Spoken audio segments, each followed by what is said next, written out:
Secretary of State Antony Blinken is in Tel Aviv today for the second time this month to meet with Israeli leaders.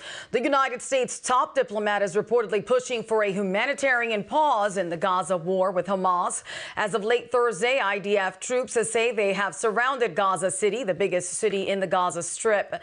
In the meantime, Israeli forces continue to pound Hamas terrorists by air, land, and sea.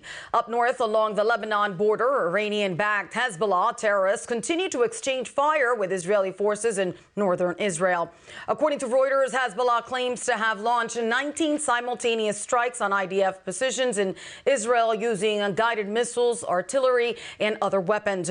Earlier today, the terror group's leader, Sayyid Hassan Nasrallah, delivered his first speech since the war began. He said he was not aware of the October 7th attack before it began, calling it 100% Palestinian. Nasrallah went on to call the killing of Israeli men, women, and children, including the beheading of some and the burning alive of others, a, quote, heroic, brave act. Israeli Prime Minister Netanyahu responded to the leader of Hezbollah, telling him to be careful because a mistake will cost a price he can't even imagine. A 20-year-old Jordanian man was arrested in Houston last month for allegedly plotting to attack a Jewish gathering. Sohaib Abu-Yash is reportedly in the United States on an expired non-immigrant visa. And according to CNN, in an order of detention document filed on October 24th, a U.S. magistrate judge, Christina Bryan, wrote that Abu-Yash, quote, has viewed specific and detailed content posted by radical organizations on the internet and that he referenced a specific event in Houston.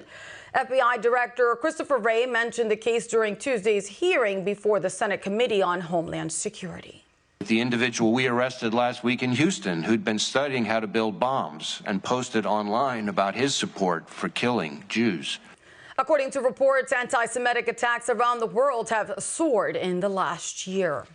The FBI raided the home of Brianna Suggs, the top fundraiser for New York City Mayor Eric Adams, Thursday. Suggs' LinkedIn profile listed her as the fundraiser and director of logistics for Adams' 2021 mayoral campaign. According to Fox News, campaign finances records show the mayor has paid Suggs Solutions LLC over $98,000. Adams' 2021 campaign counsel Vito Pita told Fox News Digital the campaign has always held itself to the highest standards and would comply with inquiries as appropriate. Adams was on his way to Washington, D.C. for meetings with a congressional delegation and the White House concerning the migrants in New York City at the time of the raid. He abandoned the meetings and returned to New York City. The U.S. Attorney's Office for New York's Southern District has yet to comment on the investigation. The Republican-led House passed a bill that would provide Israel with $14.3 billion in the wake of the Hamas terrorist attack, cutting the Democrats' new Internal Revenue Service funding as a way to pay for that legislation. House Republicans overwhelmingly passed our resolution showing our unequivocal support for Israel on the House floor, and both Speaker Johnson and Majority Leader Scalise were widely praised for their strong statements over the weekend at the Republican Jewish Coalition in Nevada.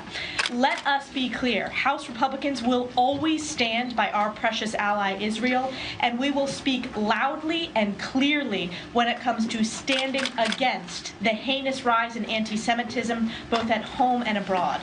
The bill calls for taking money out of the $740 billion Inflation Reduction Act that passed last year. National Security spokesperson John Kirby said on Thursday that President Biden would veto the bill as he demands a funding package that includes Ukraine. Senate Majority Leader Democrat Chuck Schumer of New York has called that bill dead on arrival. In other news impacting Israel, U.S. intelligence has revealed the infamous Wagner Group, a Russian paramilitary organization, plans to provide an air defense system to Hezbollah. The Wall Street Journal reports it is the Russian SA-22 system.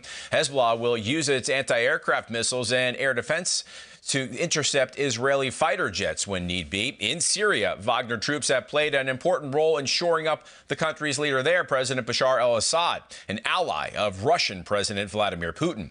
Iran has become a major supplier of one-way attack drones that Russian forces have used to support their invasion of Ukraine.